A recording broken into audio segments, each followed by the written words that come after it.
زادهکم به نام عبدالقیوم مشهور به فردوس است. به تاریخ 29 تلوت 1402 توسط اختصاصی‌ها از سرک حاجی چمن از روبروی خانه ایزا که جانب کش روان بود اختطاف شد و مدت 15 یوم در دست در خیط اختطافچی قرار گرفت.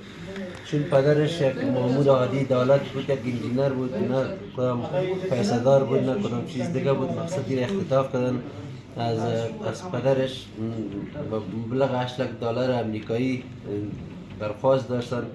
پدر بیچاره شورم بسیار مشکل پورا کردن نمیتونست و شب روز به ما زنگ می آمد که شما اینقدر پیسه بتین در غیر از او خون طفلتان در گردن خودتان است. ما برشان بسیار عذرگزاری میکردیم مگر چیز در دست ما موجود نبود.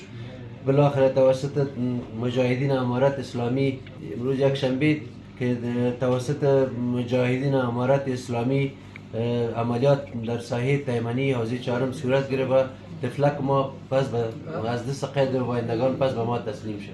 ما افتخار میکنیم که دولت اسلامی خود این شامردای روز ما افتخار میکنیم همچنان از امارت اسلامی خود خواهشمند هستیم که همین مردم را به سزای اعمال خود برسانند.